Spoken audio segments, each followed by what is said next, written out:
The smell reached her before anything else. Not blood, though this castle had seen plenty of that over the centuries. Not the cold damp you get in old stone buildings, or the leftover scent of candle wax. This was something else entirely. Something older than all of that. Something she couldn't name, and Saren knew a lot of languages, so that bothered her more than she wanted to admit. She pressed her back flat against the corridor wall and focused on breathing like a normal person. 3 weeks ago, she had been sitting in a university basement in Edinburgh, translating old medical manuscripts. Quiet work. Dry work. The kind of work most people fall asleep thinking about. Occasionally, something interesting would turn up. A passage that didn't quite match what the history books said, and that would keep her going for another week. Her supervisor said she was obsessive. Her flatmate said she was boring. Her mother called every Sunday without fail and asked, in that particular tone mothers have, when Saren planned to build a life that involved at least some fresh air and daylight. None of them knew what she had actually found in those manuscripts. Coordinates, she hadn't known either, until the third one.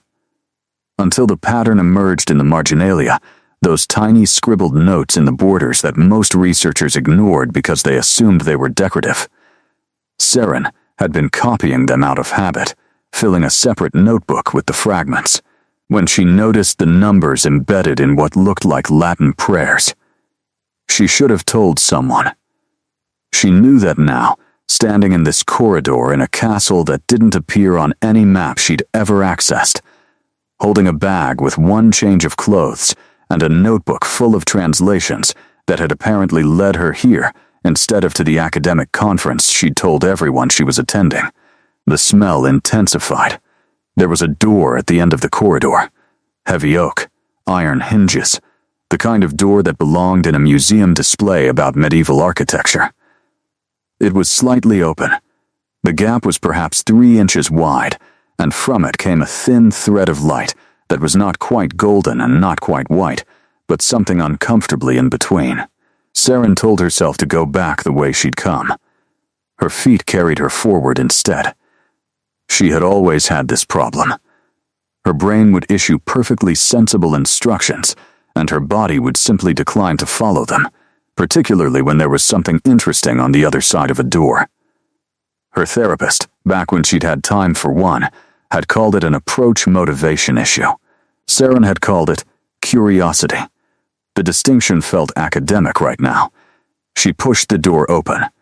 The room beyond was enormous and almost entirely dark except for a fireplace that shouldn't have been burning, given that no one had lit it in what the dust suggested was a very long time.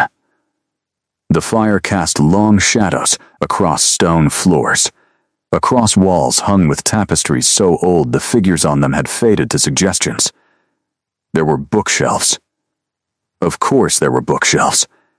She registered them with the specific pleasure of someone who cannot help themselves, and then she registered the figure sitting in the chair nearest the fire. He was very still. That was the first thing, the absolute quality of his stillness.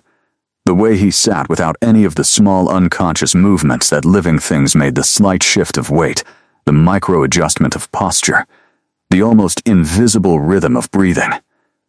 He sat like something carved, like something that had decided stillness was a choice, and had been making that choice for a very long time. He was looking at her. She couldn't see his eyes clearly from the doorway. The firelight was behind him, which meant his face was in shadow, which meant she was getting an impression more than a clear view. Dark hair, broad shoulders, the kind of posture that didn't come from good breeding, but from something older than breeding as a concept. "You're smaller than I expected," he said. His voice was low and completely unhurried, like someone who had never once felt the need to rush a sentence in their life. The accent was strange, old, not quite anything she could place, which was saying something given that she could usually identify a regional dialect within 4 or 5 sentences. Saren opened her mouth. What came out was, the marginalia in the third manuscript used a substitution cipher based on the Voynich alphabet. I wasn't trying to find you. I was following the coordinates academically. A pause. That, he said, is an unusual thing to say when breaking into someone's home. I didn't break in. The door was unlocked. She hesitated. The front door, and the gate, and the side entrance. Everything was unlocked, actually, which in retrospect was probably not a coincidence. No, he agreed. It wasn't. She should have been more frightened than she was. She was aware of this. She was experiencing something that registered as fear, the elevated heart rate, the hyper-awareness. The way the light in the room seemed too sharp at the edges, but underneath it was something that felt embarrassingly like recognition. Like she had read a description of this room in something she'd forgotten, and the reality of it was confirming the memory rather than shocking her with its strangeness. "You're him," she said, "the one the manuscripts are about." He didn't answer immediately. He looked at her the way you looked at something you'd been waiting for and weren't entirely sure how to feel about now that it had arrived. "Sarah Nadley," he said. "Not a question. You know my name. I've known your name for considerably longer than you've known mine." The fire popped. A log shifted. Outside, somewhere in the darkness beyond the castle's thick walls, something called out in a language that was definitely not any bird she'd ever heard. "What are you?" she asked, though some part of her already knew. He finally moved, just his head, tilting slightly. "Sit down," he said. "This will take some time to explain." She didn't sit down immediately. That would have felt like surrendering something, though she couldn't have said exactly what. Instead, she stood in the doorway for another few seconds, taking in the room with the methodical attention she applied to everything, cataloging details the way she cataloged marginalia, not because she expected to need them, but because her brain simply refused to let things go unnoticed. The bookshelves were real, floor to ceiling on 2 walls, and the books on them were not decorative. They had the slightly irregular look of actually used books, spines at different angles, some leaning, some with slips of paper marking pages. Several were open on a low table near the fire, weighted flat with smooth stones. She couldn't read the titles from here, but the scripts were varied. She could see what looked like Arabic, something Cyrillic, something that might have been early Norse runes. The man in the chair watched her notice all of this, and said nothing. She came into the room properly, and sat in the chair across from him, which put the firelight between them, which meant she could finally see his face. She had been expecting something wrong. Something that would signal immediately and unmistakably that this person was not what he appeared. The uncanny valley effect that people described. The sense of something almost human, but not quite landing. What she got instead was a face that was simply exact. That was the only word that fit. High cheekbones. A jaw that looked like someone had made architectural decisions about it. Dark eyes that were currently the color of amber, but had a quality of depth to them that didn't match the shallow distance between his iris and whatever was behind it. Long dark hair tied back simply. A scar that ran from his left temple to just below his cheekbone, old and silver white, healed so completely it was more like a memory of an injury than an injury itself. He looked. She thought with the part of her brain that refused to be appropriate even in extremis, like someone had taken the concept of a king seriously, and then continued past the point where most people stopped. "You're a vampire," she said. "Yes, the manuscripts refer to you as the Ashwalker. Because of what your bite does to people." Something shifted in his expression. Not much, barely enough to register. But it was there. "That is one of the names," he said. "The manuscripts say you're 900 years old. 943. A pause. Give or take a decade. Record-keeping was inconsistent in the 11th century. And the bite thing. She folded her hands in her lap, mainly to stop them from doing something revealing. "That's real? Everyone you've bitten has died," he said. Flat, final, not defensive, which was somehow worse than if he'd been defensive. Yes, Saren absorbed this information. How many people? She asked. Saren, I'm not asking to judge you. I'm asking because if I'm going to understand what the manuscripts are describing, I need to know the scope of what we're talking about. He looked at her for a long moment. Seven people in 900 years. I stopped trying after the third. He said it like someone stating a practical fact, like I stopped eating that particular food after it made me ill 3 times. The bite is not controllable. It is not a matter of strength or technique or the donor's physical health. I have bitten 7 people across 9 centuries, and all 7 are dead. The last one was in 1987, and she was 24 years old, and she had just finished her doctorate. He stopped. I don't try anymore. The fire settled.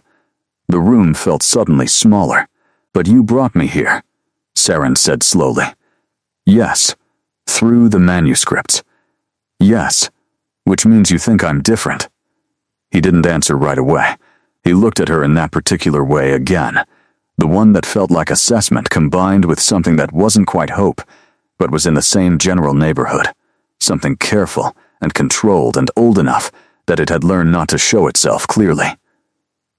The wound in my side has not healed in 943 years, he said. A wound inflicted by a weapon that was created specifically to kill my kind. It should have killed me. It did not. But it has not closed either, and over the centuries the consequences of carrying that wound have become he stopped. Started again differently. The manuscripts were written by a physician in the 14th century who believed she had identified a cure. She died before she could complete her research. I have been looking for the continuation of her work for 700 years. The marginalia, Saren said. She hid the rest of her notes in the margins of texts she knew would survive. She trusted that someone with the right mind would eventually find them and follow the sequence to its conclusion. And the conclusion is me. The conclusion, he said carefully, is your blood. According to everything she wrote, your specific blood, a specific genetic marker that emerges perhaps once every 3 or 4 generations, is the only thing that can close a wound made by that particular weapon. Not heal it. Close it. End the bleeding that has been happening slowly and invisibly for nearly 1,000 years. Saren was quiet for a moment. And you need to bite me to find out if she was right. Yes, which might kill me. I don't know, he said, and the honesty in it was startling. That is the truth. I don't know. Every other person I have bitten has died. The physician believed you would not. I cannot promise you she was correct. Saren looked at the fire. She thought about Edinburgh and the basement and the manuscripts and the 3 weeks of obsessive translation that had led her here. She thought about her mother's Sunday phone calls and her supervisor's concern and her flatmate saying she was boring. She thought, well, this is certainly something. What's your name? She asked. Another pause, as if he had not been asked this in long enough that the question required retrieval from somewhere deep. Calum, he said. Calum, she tried it. It fit his face somehow. How long have you been in this castle? 200 years, more or less. Do you have food? For humans, I mean. It was a long drive. For the first time, something crossed his face that was almost not quite, but almost amusement. Yes, he said. I have food. He fed her in the kitchen. This was not what she'd expected. She had half imagined being handed something formal and cold in that enormous firelit room, a tray perhaps, something that communicated clearly that this was a transaction and not a meal. Instead, Calum led her through a low corridor into a kitchen that was bewilderingly functional. Modern appliances that looked strange against stone walls. A refrigerator. An actual kettle. You have a kettle, she said. I have had guests before. He opened the refrigerator with the particular care of someone who had learned by watching rather than by needing, the way you could tell when someone had grown up in a different era because they were always slightly too deliberate about ordinary objects. Not recently. She sat at the kitchen table, which was old wood and enormous, the kind that had probably had 30 people around it at some point in its history, and now mostly held a single mug and a folded newspaper dated 3 weeks ago. She noticed the date and filed it away. He put bread and cheese and cold meat on a board and set it in front of her without ceremony. She ate. She was genuinely hungry, it turned out, hunger having apparently decided this was not the moment to be polite and absent itself. Calum sat across from her and did not eat, which made sense, and did not make it feel weird, which was a talent. "Tell me about the wound," she said between bites. "What kind of weapon?" "Specifically designed," he said, "by someone who understood what my kind were. Not the general myths we are not harmed by sunlight or religious symbols. Garlic is simply unpleasant, and crosses have never done anything except remind us of a particular period of history that most of us prefer not to revisit. But whoever made this weapon understood the actual mechanics of what we are. It was designed to wound without killing, specifically to cause a slow drain of," he paused. "There's no word in any modern language that covers it accurately. The closest is vitality, but that sounds like something from a 19th century wellness pamphlet. It drains you. Slowly, yes, over centuries, not decades, which is why I am still here and still functional. But the rate has been increasing for the past 100 years or so, and the physician's notes suggested it would reach a critical threshold at approximately," he stopped. "When?" Saren asked. She was imprecise about dates, but her description of the symptoms correlates with what I have been experiencing for the past several years. Saren set down the bread. "You're running out of time." "Possibly. And you've been looking for me for someone with this blood marker for 700 years. Yes, she thought about that. 700 years of searching for a person. 700 years of following threads through historical records and manuscripts and marginalia written by a dead physician who had apparently been both brilliant and extraordinarily careful about what she committed to directly readable text. Why did she hide it?" Saren asked. "The physician. Why not just write it plainly?" Calum was quiet for a moment, because what she had discovered was dangerous knowledge. A cure implies that the wound was deliberate, and a deliberate wound implies that someone wanted me incapacitated without killing me, which leads to questions about who and why that she was not equipped to answer safely. So she scattered the information, left it in pieces that only someone with a specific combination of knowledge and inclination would think to assemble. "Someone like me. Someone exactly like you," he said. She was, in her notes, rather specific about the profile. A woman who works with historical texts, who notices the things other researchers treat as peripheral, who follows a thread past the point where it becomes uncomfortable. That sounds like she knew I would exist. She was, from all evidence, an exceptional intellect. I think she understood that the marker recurs in specific lineages, and she identified yours. There are records." He looked at her steadily. "Your great-grandmother's great-grandmother appears in documents from the mid-1800s. She was a healer in a small village in Wales. There are accounts of things she could do with blood injuries she could treat that should have been untreatable that suggest the marker was active in her as well." Saren thought about her mother's Sunday calls, her mother who healed from things faster than made sense, who had a scar on her palm from a bad cut that had, Saren now remembered, closed within 48 hours when the doctor had said it should have taken 2 weeks. "Does my mother have it?" she asked. "A weaker version. Not strong enough to be useful for what I need. The marker apparently concentrates every second or third generation." He looked at her. "You are a third generation." She sat with that for a moment. The kettle boiled. He got up and made tea without being asked, which she noticed, and brought it to her in a mug that said something in Welsh she couldn't quite read from the angle. "I need to tell you something," she said. "Yes, I didn't come here because I was brave. I came because I got obsessed with a puzzle, and I followed it without fully thinking through where it led, which is a pattern in my life that has caused me a number of problems. I'm telling you this because I don't want you to think I walked in here with some kind of conscious courage. I walked in here because I'm bad at stopping." He looked at her for a long moment. "The physician's notes describe the quality required in the person who finds this information," he said. "She does not call it courage. She calls it a specific inability to leave things alone."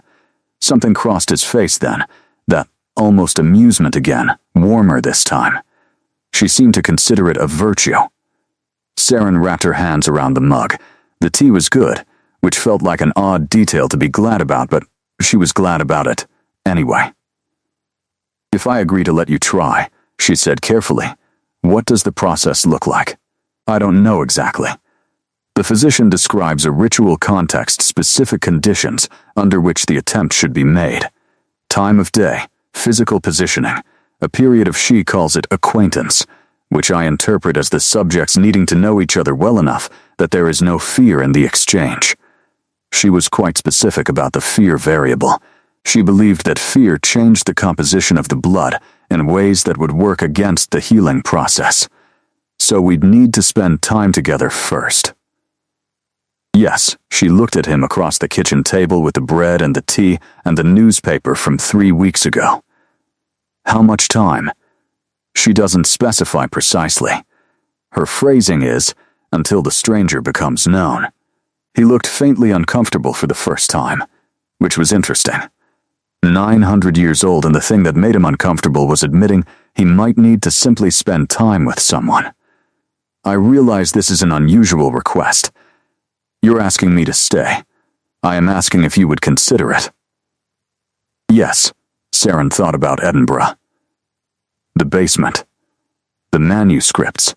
The obsessive notebook full of marginalia translations that her supervisor didn't know existed. She thought about the way this room felt like somewhere she had been trying to find without knowing she was looking. "I'll need my own space," she said. "I can't share a room. I spread out too much when I'm working, and it's better for everyone if that happens privately. And I'll need access to your library, because I'm not going to be able to sit in a castle for an indeterminate amount of time without reading. And if there are any more of those manuscripts, I want to see them." Caleb looked at her with that deep water gaze. "Yes," he said, "to all of it." She had been in the castle for 11 days before she found the room he didn't want her to find. Not that he'd told her it was off limits. He hadn't made a list of rooms or issued any warnings or done anything that would have made her more curious than she already was. He had simply shown her the east wing, and the library, and the kitchen, and the room that was hers, large, stone-walled, with a window that looked out over a valley that shouldn't have been as beautiful as it was, and hadn't mentioned anything else. But the castle was large, and she was methodical, and by the morning of the 11th day she had mapped most of it in her notebook. The way she mapped manuscripts, room by room, noting what was present and what was absent, and what didn't quite connect to what it should. The door was in the north tower. It looked like every other door in the castle, except that the handle was cold noticeably. Specifically cold in a way that the stone walls weren't, in a way that didn't have an obvious structural explanation. She put her hand on it, and it opened. The room beyond smelled like iron and something else she would later identify as old grief, which she knew was not a scientifically precise description, but it was accurate. There were 7 stones on the floor. Arranged in a line, each one had a name carved into it.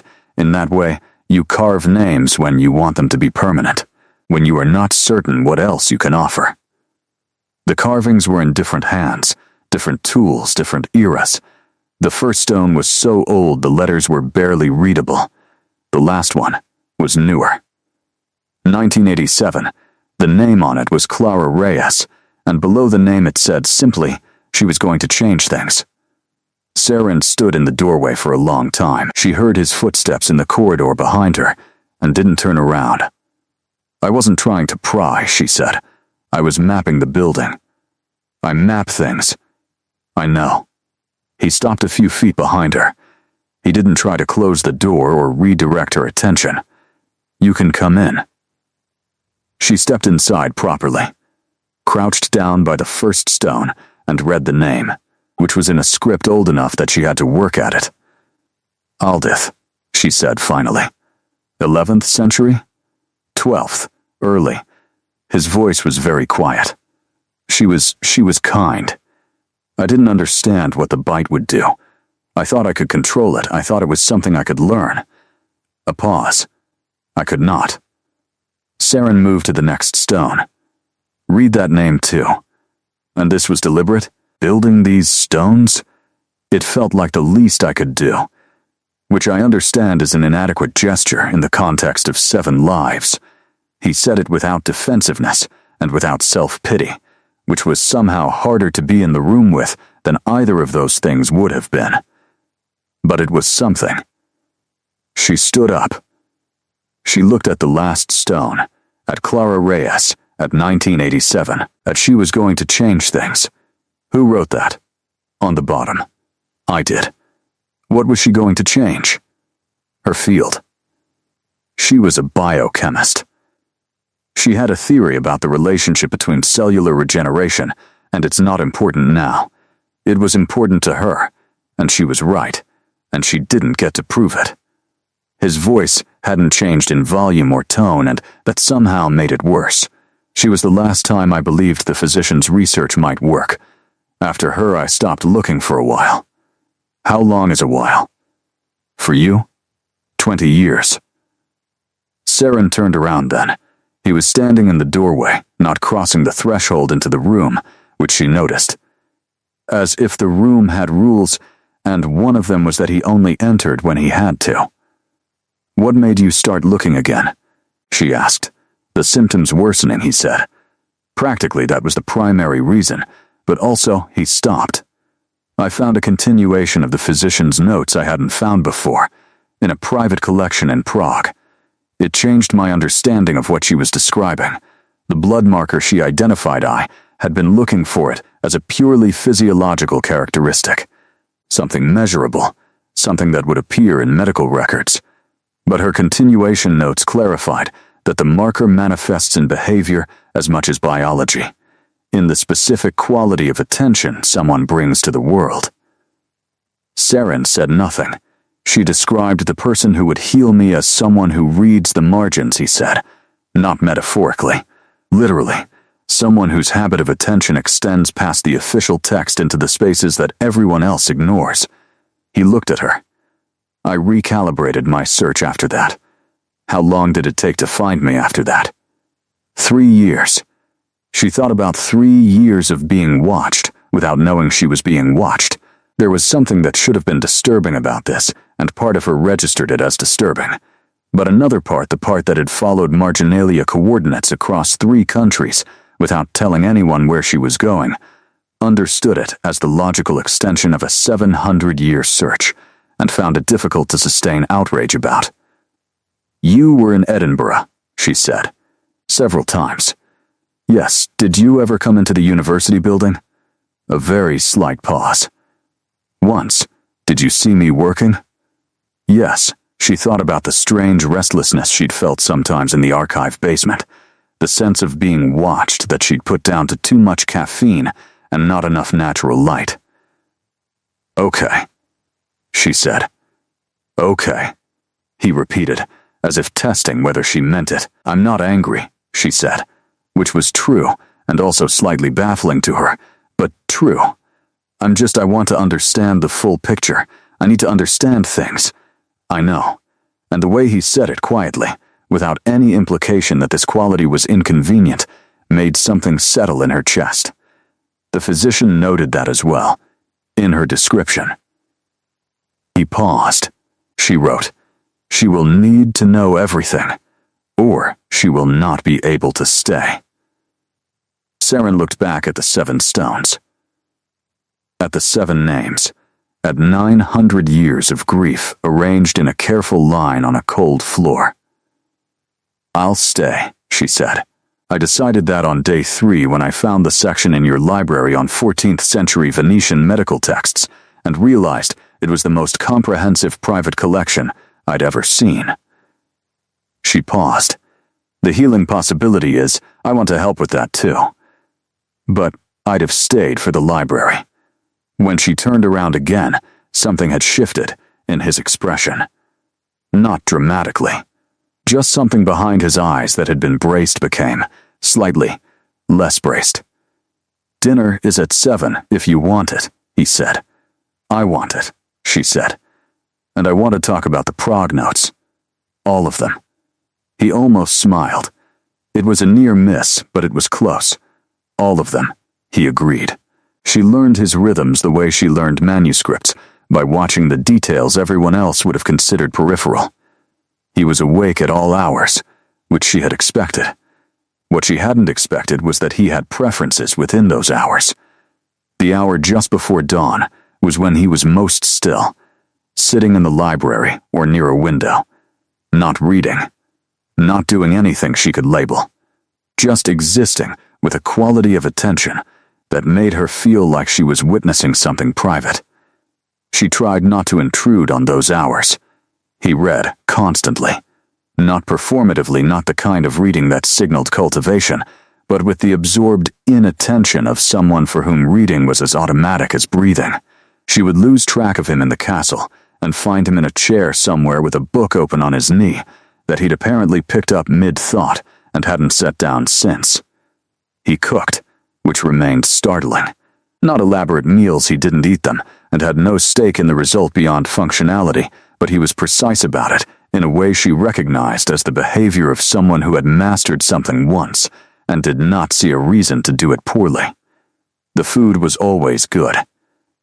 She told him this once, and he looked briefly unsure what to do with the information, as if compliments were an input he'd had limited recent practice receiving. He spoke 5 languages fluently that she'd identified, and probably more that hadn't come up yet. When he was searching for a word in English, he would sometimes find it in something else, first a Latin root, an Arabic construction, and she would catch the half-second where he translated. Saren wrote this all down, not because she thought she needed a record, but because writing things down was how she understood them. On day 14, she found him in the library at 2 a.m, standing at the window instead of reading, and she could tell from the quality of his stillness that something was different. She poured herself water from the jug on the table and sat in the chair nearest the window without asking if that was all right, because they were past the point where that kind of asking made sense. "Worse tonight?" she asked. A pause. Then, yes. She'd asked him to describe the wound objectively, medically, in the first week, and he'd done so with the precision of someone who had had 900 years to observe their own symptoms. The wound itself had closed in the sense that it no longer bled externally. What continued was something internal, a drain on whatever sustained him, slow and constant, like a leak in a structure that had been managing the water loss for centuries, but was reaching the point where managing it required more than it was possible to give. "The physician's notes say the attempt should happen when the wound is most active," she said. "Yes, which might mean that a night like tonight, yes." He turned from the window. His face in the lamplight was not precisely tired. He didn't have tired the way she had tired, but there was something effortful about his expression that she'd learned to read as the equivalent of it. "I'm aware of the implication. Are we ready?" she asked. "By her criteria, I mean. The acquaintance condition." He looked at her for a long moment. She had noticed over the past 2 weeks that he looked at her differently than he looked at other things. When he looked at the books he was reading, he was processing. When he looked at the fire, he was somewhere else. When he looked at her, he was present, in a way that felt very specific, and that she had been carefully not examining too directly, because it made something in her chest do things she hadn't allocated space for. "I think so," he said. "The question is whether you believe that." She thought about it honestly. She was good at honest assessment of her own states. It was one of the more useful things about being the kind of person who had spent her career in archives. You learned to separate what the record actually said from what you wished it said. She was not afraid of him. She had examined this carefully on several occasions and could not locate fear in any meaningful sense. What she felt in his presence was heightened. Alert, the specific awareness of being in proximity to something rare, the way she felt handling a manuscript that had survived things that should have destroyed it. "I'm not afraid," she said. "But I'm nervous." Which isn't the same thing. Nervous is just anticipation that hasn't resolved its valence yet. He looked at her with that expression she'd started to think of as his listening expression, the one where he was very fully attending to exactly what she'd said, and not constructing his response yet. "I'm nervous as well," he said. This surprised her enough that she didn't immediately respond. 900 years, he continued. 7 people. I have spent a very long time believing this was not possible. Finding evidence that it might be does not automatically restructure that belief. "You're afraid it won't work," she said. "I'm afraid." He stopped. Started again. "I'm afraid it will work, and I've brought you here under these circumstances, and Calum." She said his name the way she'd learned to say it, with the weight on the first syllable. "If it doesn't work, I mean if the worst outcome happens, that was my choice. I followed the coordinates. I came through the unlocked doors. You told me the risk honestly on the first night, and I am still here 14 days later because I decided the information you'd told me was sufficient to make a decision." The physician said, "I know what the physician said. I've read her notes now." "All of them." She set down her glass.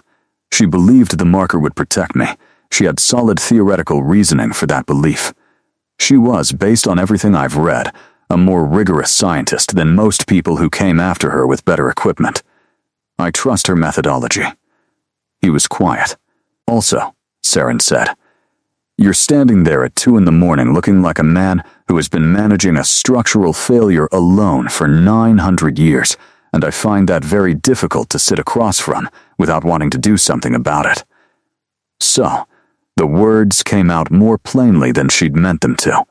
She watched something shift in his expression, something that moved fast and then got very carefully contained. "That's not I wasn't trying to say that to be," she started. "I know," he said. Quietly, "I know what you meant." She looked at her hands. He looked at the window. Outside the valley was dark and still. "The physician said before dawn," she said finally. "The hour when the wound is most active and the blood is most," she described it as, "awake." The blood being awake. "Yes, that's now, isn't it?" "Yes." Saren stood up. She was, she discovered, steadier than she'd expected. There was the nervousness, yes, the anticipation without valence, but underneath it something that had been building for 14 days of dinners and library hours and conversations that went until the light changed. "Then, we shouldn't wait," she said. He brought her to a room she hadn't found in her mapping. Not because it was hidden, just because it was small and unremarkable from the outside, and she'd logged the door as a cupboard without trying it. Inside it was the size of a large wardrobe, stone-walled, with a floor that had a circular pattern inlaid in darker stone, the physician's ritual geometry, which Saren recognized from the sketches in the notes. There was nothing else in the room. No furniture. No decoration. Just the circle and 2 candles on the floor at its edges that Calum lit with a match. Not with anything supernatural. And she found that detail grounding. She described the position, he said. "You standing at the circle center." "Me, I've read it," Saren said. "I know." She stepped into the circle.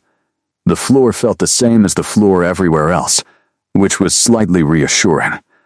She hadn't been sure what she'd expected, something that felt charged, or humming, or significantly different. It was just stone.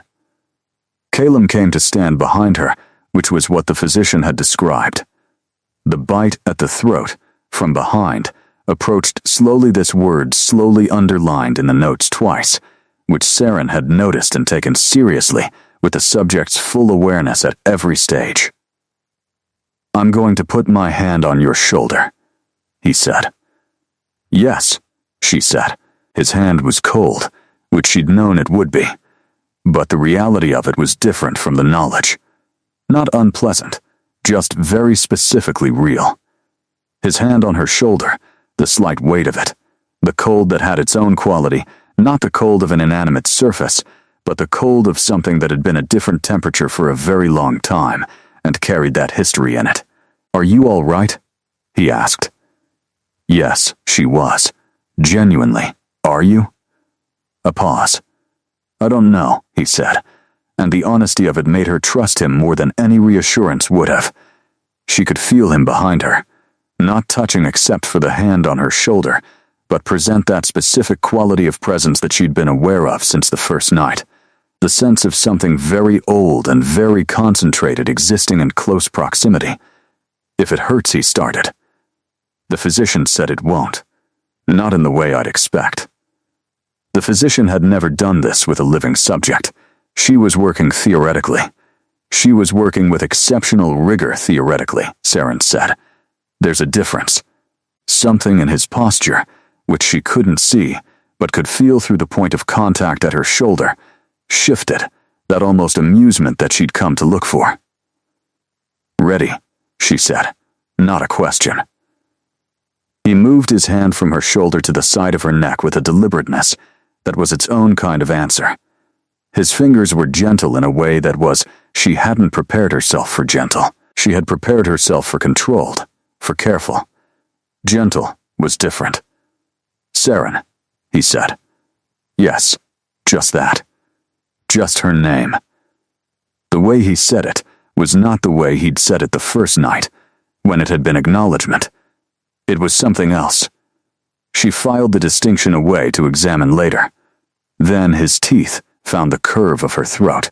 She had braced for pain, and what she got instead was not nothing, but not pain.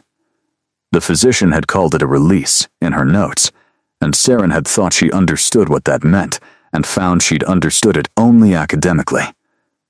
Actually experiencing it was different. Like something that had been held under pressure for a long time being allowed to open. Her knees didn't buckle. She'd been worried about that. They didn't. What happened instead was that she became very precisely aware of her own heartbeat, and then aware that there was something answering it from the point of contact, a rhythm that was not her own, old and slow and immensely tired, like a piece of machinery that had been running on almost empty for longer than machinery was meant to run. She thought, Oh, I can feel it. The wound. She hadn't expected to feel his wound.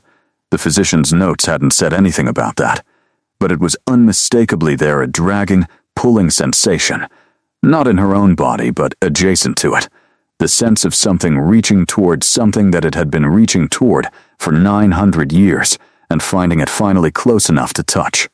She didn't know how long they stood in the circle. Time did something different in that room. In that moment, not stopped, not extended, just became less linear than it usually was. She was aware of the candle flames and the cold floor and the slight weight of his presence behind her and the slow, steady contact at her throat. And underneath all of that, the sensation she had no words for, the sense of something beginning to close. Then he stepped back. She turned around. His face was, she didn't have a category for his face. He had one hand pressed to his side where the wound was, and he was looking at that hand, and then he looked up at her, and his expression was the expression of someone who has been very carefully not hoping for something for an extremely long time, and has just received information that may require that to change. "Are you?" she started. "I don't know yet," he said. "It needs time." He looked at her face, her throat, where she could feel something that would probably become a bruise but was currently just warmth. "Are you all right?" "Truthfully, yes," she said. "Truthfully, you went very still. I could feel it," she said. "Your wound. From inside the contact somehow. I could feel what it felt like." He looked at her for a moment. "That's not," he stopped. "The physician doesn't describe that. No, she doesn't." He was quiet. She watched him process this information, the slight shift in his eyes, the way his attention moved through it methodically. Then, "Are you certain?" I'm certain of what I experienced. I don't know what it means." She paused. It felt very old, and very tired, and like it had been waiting. Something moved across his face then, not the almost amusement, and not the careful blankness, and not the deep water assessment she'd catalogued. Something she didn't have a name for yet, because she hadn't seen it before. He sat down, not in a chair because there were no chairs, just down, on the floor of the circle, with the kind of controlled descent that suggested his legs had made a unilateral decision. She sat down too, across from him, within the circle, in the candlelight. They stayed there while the hours passed, while something, slowly, began to change. By the time dawn came, they had moved to the library, not to do anything in particular. They had simply by unspoken agreement not wanted to stay in the small room, and the library was where they both went when they needed to think. And thinking was very much what the next several hours required. Calum sat with his hand pressed to his side intermittently, checking, the way you checked a wound to see if it had stopped bleeding. Each time he did, Saren watched his face for the result, and each time he looked not better. Not yet, but different, like something that had been certain about its own state for 9 centuries was becoming less certain. "Describe it," she said, around 6 in the morning. "What you're feeling." He considered this. "The drain," he said slowly, "has always had a quality of direction, like water moving continuously in one direction. For 900 years I have been aware of it as a constant. Like tinnitus, it's simply always there." He paused. "It is not as directional right now. Is that good?" "I think so." "Yes, I think that might be." He stopped. "I don't want to say it." "Why?" "Because I've had moments before. Moments where something seemed to change and then didn't, and the aftermath of believing and then not." He stopped again. "You don't have to be certain," she said. "You can just observe what's true right now without having to know what it means yet." He looked at her. "You're good at that. I work with incomplete records. You learn to sit with uncertainty without forcing it into a conclusion." Something settled in his expression. "Yes," he said. "That's yes. Right now. In this moment. It is less directional than it has been." "Good," she said simply. They were quiet for a while. Outside the library windows, the sky was doing the thing it did here. That particular movement from dark to the gray-blue that preceded actual sunrise, the light arriving before the source of it. "I owe you an apology," Calum said. Saren, who had been watching the sky, looked at him. "I brought you here under circumstances that I presented the situation as more certain than it was," he said. "The physician's notes suggested the marker would protect you. I told you this. What I did not tell you was that I had spent 2 months constructing every possible reason that might be true, because I needed it to be true. And there is a significant difference between honest belief and motivated reasoning." She thought about this. "Did you think it was safe?" "I believed it was. But I believed it in part because I needed to." "That's honest," she said. "Telling me that now is honest. It should have been honest before." "Yes," she said. "It should have. But you're telling me now." She paused. "If it had gone badly, if I'd been hurt, how would you have managed that?" He was quiet long enough that she knew he'd thought about it. "Poorly," he said at last. "I would have managed it very poorly." She looked at him. He was looking at the window, at the arriving light, and his face in the gray-blue of it was so precisely tired and so precisely honest that something in her chest did the thing she'd been carefully not letting it do for 19 days. "Calum," she said. "Yes, when this is when we know what the outcome is. When there's enough time passed that we can assess properly." She paused. "I'd like to stay for a while longer. Not because of the research. Just because." She stopped. "Because?" He said quietly. "Because I think you've been alone for a very long time in a way that's different from simply not having company. And I think I've been alone in a way that's also different from simply not having company. And I'd like to see what happens when we're not. She looked at her hands, if that's something you'd want. Silence, the particular silence that had weight. I don't entirely know how to want things in the ordinary sense, he said. I have been wanting one specific thing for 900 years, and everything else has been peripheral to it. I'm not certain I have practiced the other kind of wanting enough to be good at it. That's all right. She said, I've been told I'm very bad at the ordinary kind of wanting, too. Apparently it's not normal to find someone more attractive because they write detailed notes in the margins of books they're reading. You find that your copy of the 14th century Venetian medical texts has 427 marginal annotations. I counted. He looked at her. The almost amusement was all the way amusement now, actually arriving for once, and it changed his face so completely and so suddenly that she had to look away for a second and collect herself. 428, he said. You missed one. Inside the back cover. She laughed. It came out slightly unsteady, and she didn't try to clean that up. He reached out then, across the space between their chairs, and put his hand over hers, on the arm of the chair, with a deliberateness that she understood was its own kind of statement, not an accident, not an impulse, a decision. Cold hand over her warm one, and she turned her palm up and let his fingers settle between hers. The light outside the window was properly gold now. Neither of them moved. 17 days after the ritual, Calum pressed his palm flat against his side and then held it up in the lamplight and looked at it for a long moment. What? Saren asked from across the table. She had been translating the Prague notes into a cleaner English copy, organizing them chronologically, a project he had not asked for, but had not objected to. It's quieter, he said. She set down her pen. Quieter how? The direction has it's not gone, but it's like the difference between a sound that fills a room and a sound you have to try to hear. He looked at her. It's working. She didn't say anything for a moment. She was aware that this was the kind of moment that called for something significant, and was also aware that she had never been good at performing significance on demand. What she felt was complicated relief that was enormous, satisfaction of the professional variety, because the physician's methodology had held, and underneath both of those something quieter and more personal that she was still finding the edges of. That's good, she said. Yes, he sounded faintly stunned. It is.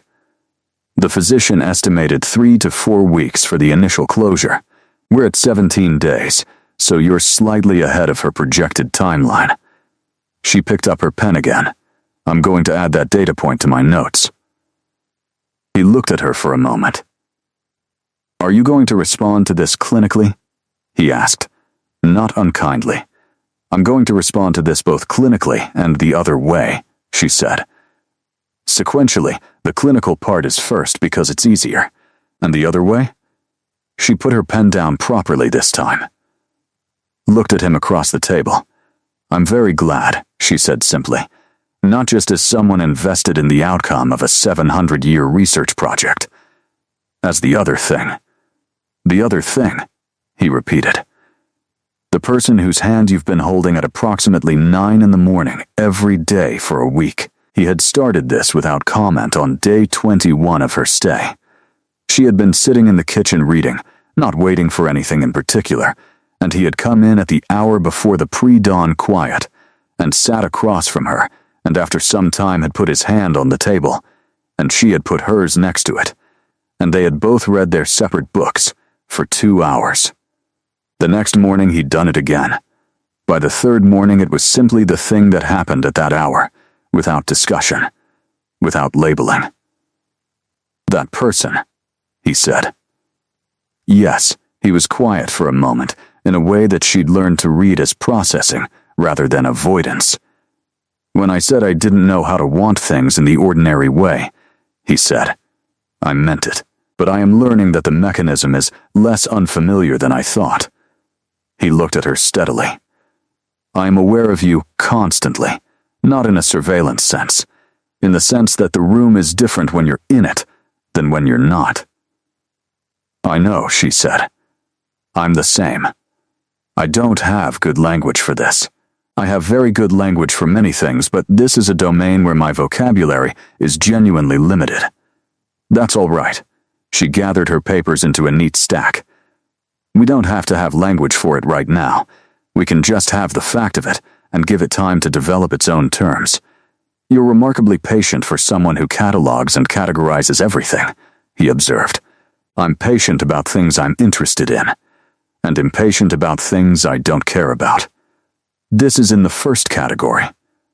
Something crossed his face, the thing she still didn't entirely have a name for, the expression she'd first seen in the ritual room.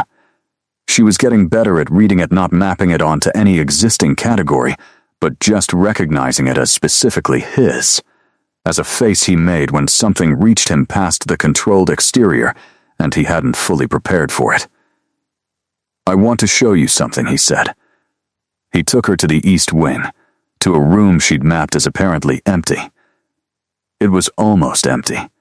One table, one lamp, and on the table, a flat leather case. He opened the case. Inside were pages.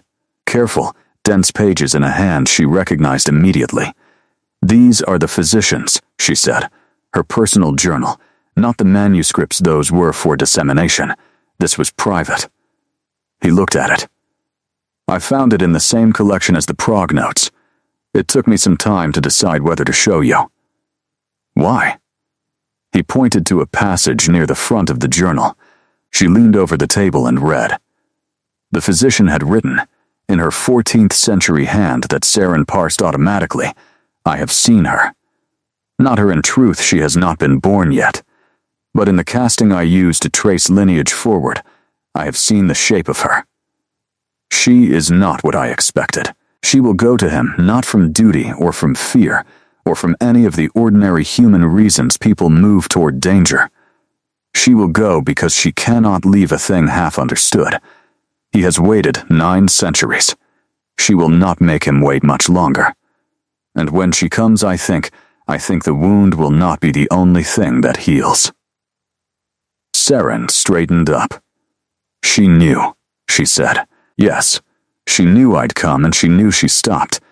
She knew more than just the blood marker. Apparently, she looked at the journal, at the careful, dense pages, at 700 years of someone else's certainty sitting in a leather case on a table in a room that had been almost empty, waiting. That's a lot of responsibility, she said finally. Being a part of someone's 700-year prediction.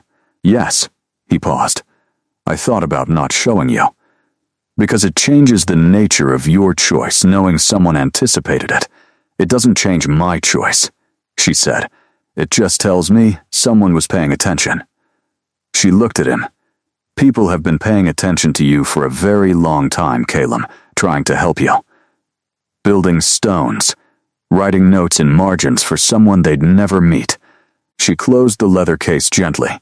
You've been alone, but you haven't been without people. He looked at the case. No, he said finally. I suppose not. She put her hand on his arm. He covered it with his own. The 35th day brought snow. Saren discovered this by waking up to a light quality. She didn't recognize the particular flat brightness that happened when the world outside had gone white, and going to her window to find the valley transformed.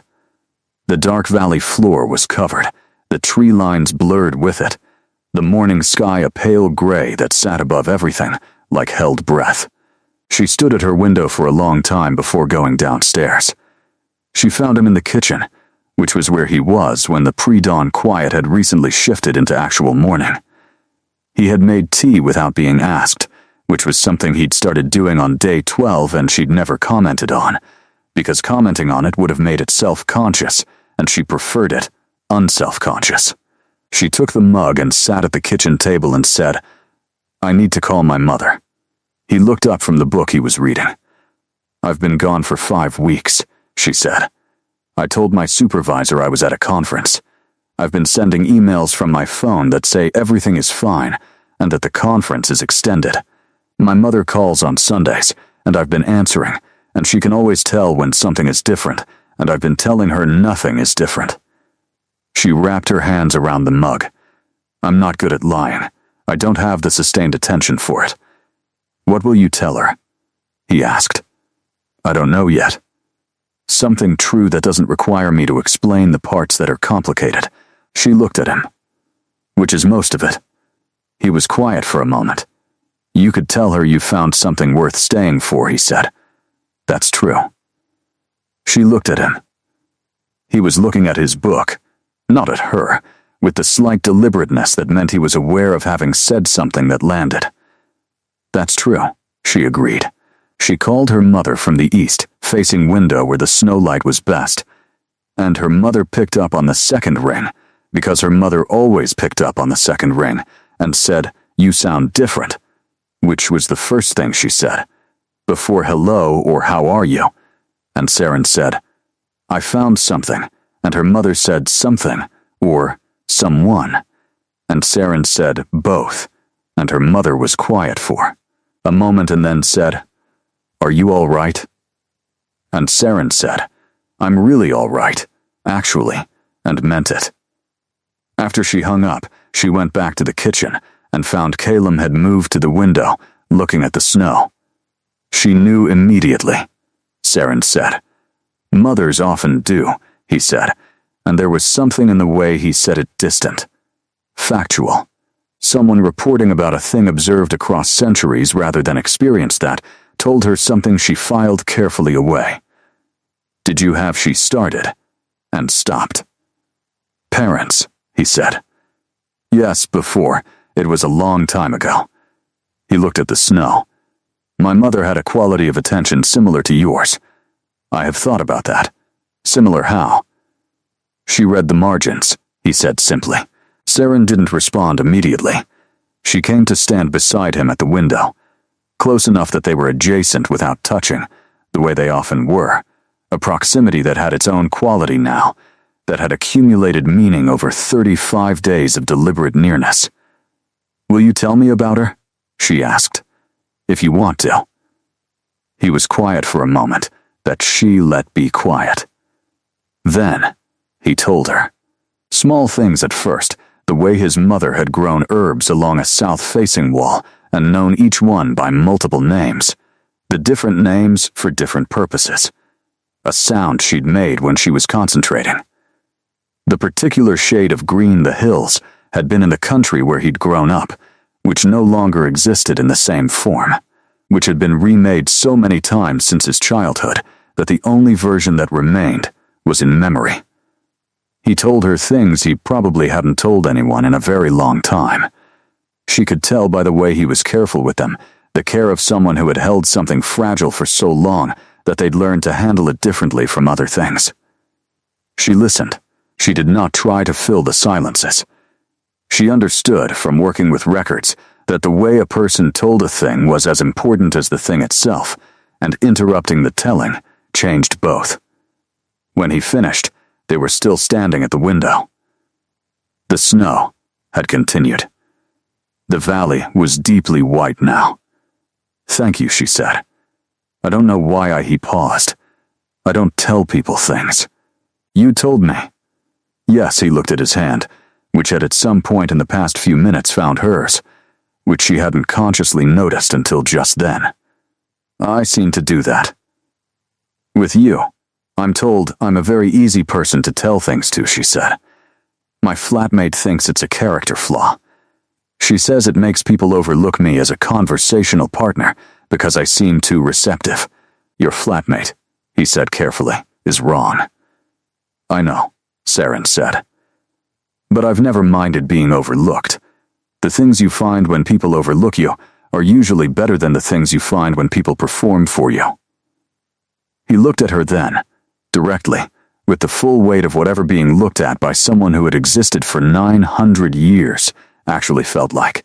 Is that why you went into archives? He said. Not quite a question. That's exactly why, she said. The snow continued to fall. Outside the kitchen window, the world was very white and very still.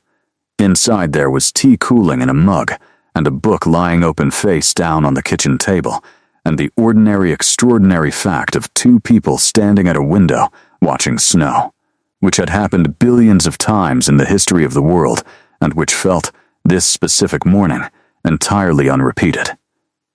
"Calum," she said. "Yes, I think I'm going to stay," she said, past the point where the healing is confirmed. "For the other reason." He didn't answer immediately. When he did, his voice was very quiet. "I was going to ask," he said, "but I wasn't sure I had the right." "You have the right," she said. "You've had it for a while. I was waiting for you to figure that out." She kissed him on the 42nd day. This felt important to establish precisely because Saren was precise about things, and also because later she wanted to be able to say, it was the 42nd day. It was mid-afternoon. There was particular light in the library. I had been trying to reach a book on the highest shelf for 4 minutes and had refused to ask for help, and then he'd gotten it for me without comment, and that was the moment I decided I had been patient long enough. He had not been expecting it. She could tell by the way he went completely still, the 900-year-old stillness, except that this version of it was different from all the others she'd catalogued, not the stillness of habit or control or restraint, but of something that had stopped, because it had been stopped by something outside itself. She pulled back slightly, gave him space to respond or not respond. He responded, not dramatically. It wasn't what she'd read in novels, not the sweeping, overwhelming thing. It was more like a wall becoming a window, which was, if anything, more affecting. His hands found her face with the deliberateness she'd come to recognize as his particular version of careful, and he kissed her back with the attention he gave everything he considered important. When they stopped, they were both quiet for a moment. 42 days, he said. I was waiting for you. I know. He looked at her. I was learning to want things in the ordinary sense, she said. I know. I was watching. Something crossed his face. You were watching. I'm a researcher. I observe. She straightened slightly. Also, you have a tell. When she searched for the right word, in conflict about something, you press the fingers of your left hand against your palm. Repeatedly, slowly, I've been watching you do it for 2.5 weeks. He looked at his left hand. I wasn't aware of that. No, you're very controlled about most things. That one got through. She looked at the bookshelf. The book I actually wanted is the third one from the left on the 4th shelf, not the one you handed me. A pause. Then, actually, laughing. A real one, not the near-miss version. The full thing, quieter than most people's laughing, but genuinely there. And it was startling and warm, and she stored the sound of it somewhere she intended to keep. I handed you what you were reaching for, he said. I was reaching in the wrong direction. Yes, he said. I noticed. She took the correct book from the shelf, sat down in her usual chair. He sat in his. Outside the library windows, the afternoon light was doing the particular thing it did in this valley, turning amber before it should, lasting longer than it should, like the landscape here had negotiated a slightly different arrangement with time. The wound, she said, still looking at her book. Where are we? The physician's timeline said 4 weeks for initial closure, 8 for significant healing. He settled back in his chair. We're at 6 weeks. The direction has almost entirely stopped. She looked up. Almost, there's still a trace. But he pressed his palm briefly to his side, the gesture she'd watched for weeks. It's faint. It feels like something that happened once rather than something still happening. That's good, she said. Yes, he was looking at her with a particular expression. You have done something that was not done in 9 centuries. You understand that. I followed a set of coordinates in a manuscript margin, she said. The physician did the work. Your body did the healing. I was just you or just the person who showed up, he said, which is, historically, the hardest part. She looked at him. He was serious. Completely. Simply serious. I'm going to look away now, she said, because you're looking at me in a way that makes it very hard to continue reading, and I've been wanting to read this particular book since I identified the spine 3 weeks ago. What book is it? She showed him the cover. He was quiet for a moment. That's in Middle French, he said. I know. Most people can't, I know. He looked at her.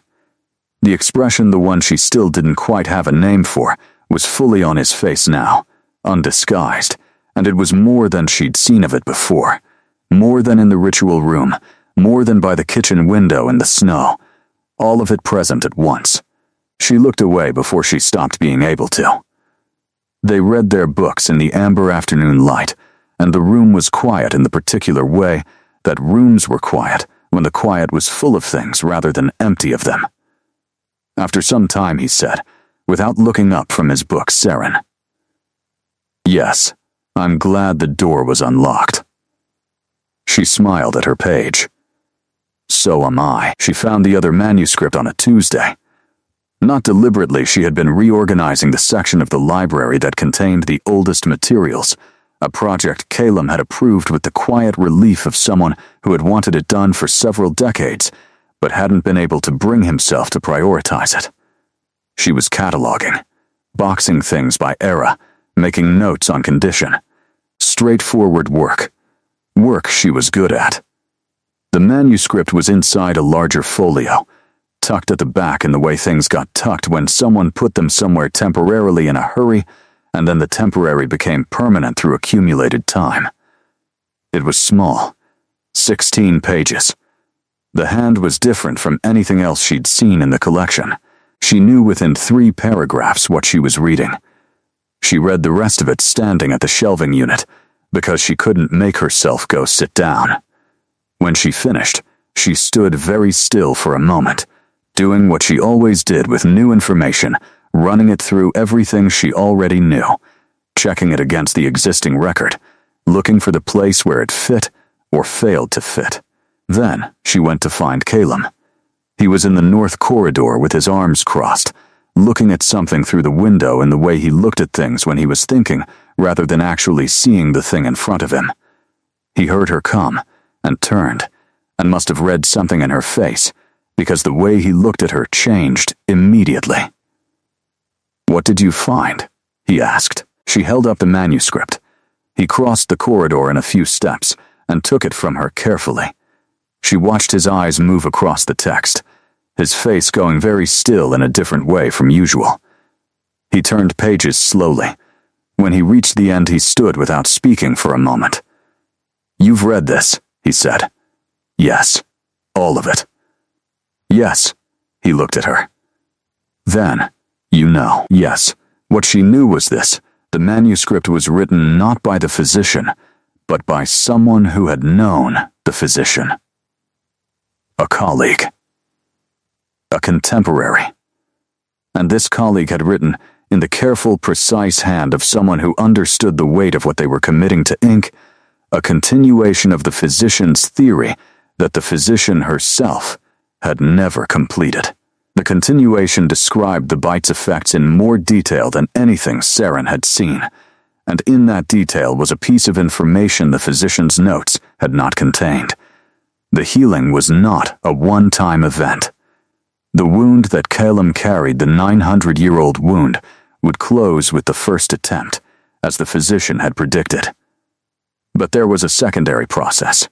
The physician had observed it in her theoretical modeling, but had not been certain enough to include it in her primary notes. Her colleague had reached the same conclusion independently, and had not had the physician's caution. The secondary process required time. Proximity. The slow accumulation of what this colleague called shared living, which Saren had translated and retranslated, and kept arriving at the same rendering. It meant, in effect, that the healing would continue, would deepen, would move from physical to something the manuscript described in terms that were less scientific and more careful. The kind of careful that meant the writer was trying to say something true that they knew would sound like something else. It meant that what had begun was not finished. You knew part of this, Saren said. The physician's notes implied it. Implied, he said, not stated. You said the physician chose her words carefully. Yes, she looked at him. He was looking at the manuscript, at the 16 pages. His expression was not the one she didn't have a name for. Something more complex than that. Something that had layers she was still mapping. Calum, she said. You should know, he said, that I did not bring you here for this. I didn't know this document existed. I want to be I know, she said. You were honest about what you knew and what you didn't know. I know that. And you should also know that he stopped. This doesn't change what he stopped again. She had never heard him struggle with words before. He had, in her observation, an extraordinarily reliable relationship with language. Watching him struggle was like watching someone who had always been effortlessly coordinated suddenly be clumsy. She found it, in a way she didn't try to justify. Extraordinary. You don't have to say it, she said. I want to say it. He looked at her directly. What I feel for you exists separately from any process described in any manuscript. I want you to know that. I would want you here regardless of whether the healing required your continued presence. The healing is, he paused, a reason I can offer you. But it's not my reason. She absorbed this. What's your reason? She asked. He thought about it. You read the margins, he said finally. You went to a room in a strange castle, because you couldn't not. You counted 427 annotations in my copy of a medical text, and told me so without embarrassment. You carry a notebook everywhere, and the notebook has 17 different classification systems, one for each project you're running simultaneously, and you switch between them without pausing. He looked at her steadily. You are the most thoroughly yourself person I have encountered in 943 years, and I find that a pause entirely extraordinary. Saren was quiet for a long moment.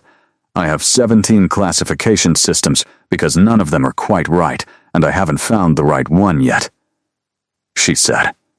I know, he said. The right one is probably something you'll invent.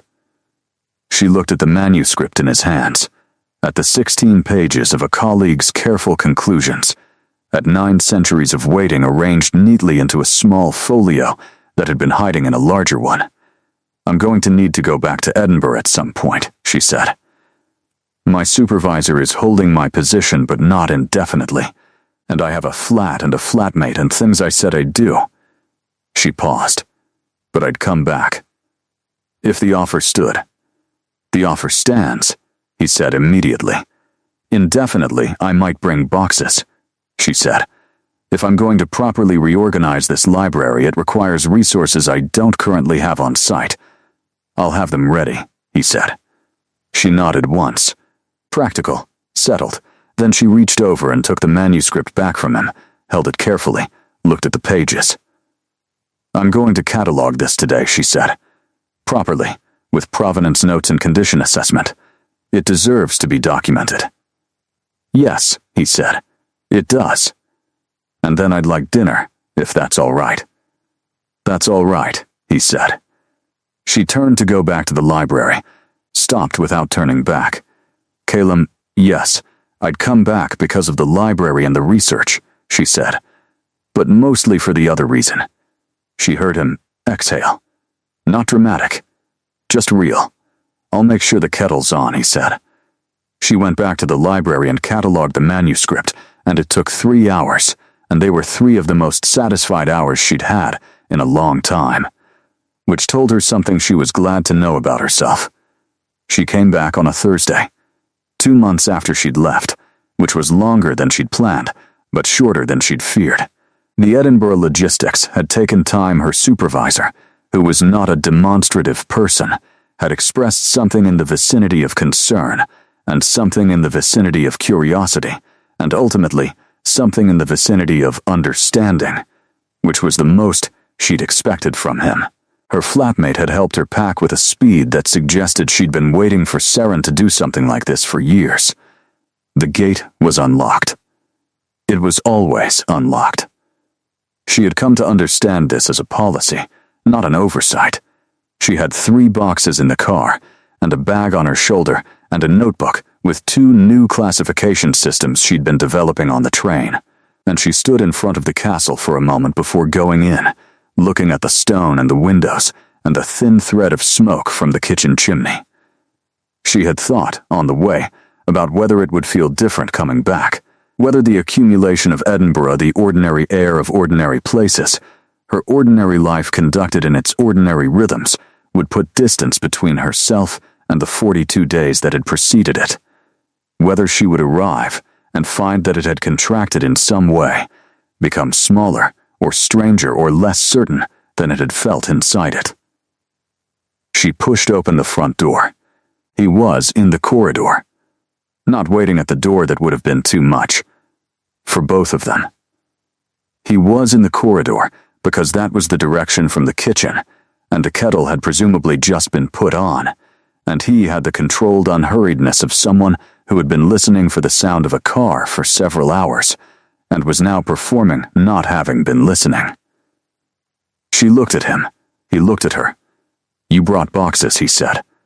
"I said I would. I had shelves cleared." He glanced at the bag on her shoulder, the car visible through the open door. 3 boxes. I pared down.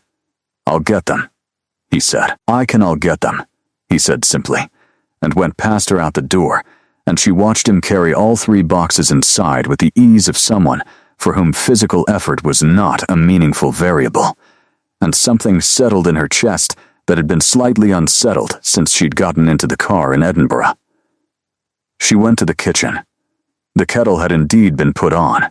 She made the tea the way she'd learned to make it here, which was slightly different from how she'd made it before, and she was standing at the counter when he came in and set the boxes by the door. He looked at her making tea in his kitchen like it was something he was deliberately not reacting to. She appreciated the deliberateness. "How's the wound?" she asked. Almost entirely resolved. He sat at the kitchen table, in his chair. "There are days I don't notice it at all." The colleague's manuscript suggested the secondary process would be ongoing for some time. "Yes," he looked at his hands. "It doesn't require anything particular. Just shared living," she said. "Yes." She brought 2 mugs to the table. His was mostly for form. He drank it slowly, and she suspected more out of the ritual of it than need, and sat across from him, in her chair, which was her chair now in the way that things become yours, through the simple accumulation of use. She pulled her notebook from her bag and set it on the table. "I developed 2 new classification systems on the train," she said. "Show me," he said, and meant it. She showed him. They were there for an hour, at the table, with the tea going cold and the afternoon light moving across the stone floor in its particular way, and he asked questions that were good questions, the kind that pushed the system somewhere she hadn't thought to push them, and she argued back, and he argued back, and by the end the systems were better than when they'd started. This, she thought, was what the physician had meant. The colleague's careful phrasing. Shared living, not the dramatic version, the real version.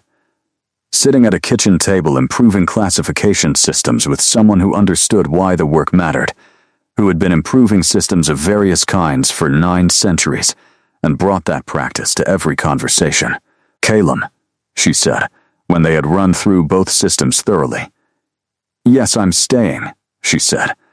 "Not I'd like to stay, or I plan to stay, or any version that left the door open, just the fact of it."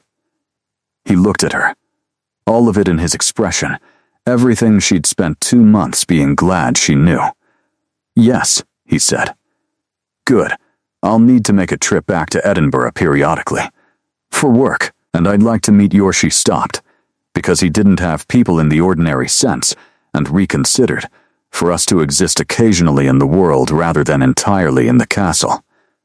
Agreed, he said. And I want a shelf in the library for my own materials. A proper one, not a temporary space. I've already cleared one, he said.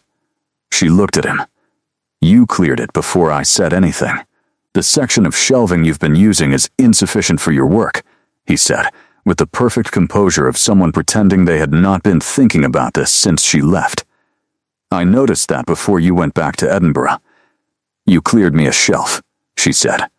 Third wall, north side, 4 shelves from the bottom. It has better light than your current location. She looked at the table, at the notebook with its 2 new classification systems, at the mug of cold tea, at the ordinary, extraordinary fact of being in the exact right place. The physician wrote, she said, that the healing would be complete when the person who carried the marker stopped thinking of the cure as the reason they stayed. Yes, he said quietly. She did. I stopped thinking of it as the reason about 5 weeks in. She looked at him, in case you were wondering when. He reached across the table, his hand over hers, cold over warm, the way it had been since the morning after the ritual, and she turned her palm up and let his fingers settle in. Outside the kitchen window, the valley light was doing what it always did, making its particular arrangements with time, lasting slightly longer than it should, going golden before it needed to. Snow still on the higher ground, the castle quiet around them. 943 years of one thing. And now, beginning to be something different. She thought about the physician in the 14th century, scattering her notes in margins no one was supposed to read, trusting that someone would come. She thought about all 7 names on all 7 stones in the North Tower room, the accumulated weight of a very long attempt. She thought about coordinates hidden in Latin prayers and a gate that was always unlocked. She thought, someone very careful arranged a lot of things so that this could happen. She was glad to have been the one paying enough attention to notice. The shelf, she said. North wall, 3rd section south. You said north, but you meant south. The north wall is structural. A pause. South wall, he said. Yes, you're right. She picked up her notebook. I'm going to go establish myself in the library, she said. I'll find it. She got up from the table, got as far as the kitchen door. Saren, he said. She turned. He looked at her from across the kitchen, from his chair at the table, with the window light behind him, and 9 centuries of careful waiting in his face, and something new in his eyes that was still finding its shape. Welcome back, he said. She smiled. Properly, fully, the kind that made her squint slightly at the corners. I'll see you at dinner, she said. She went to find her shelf.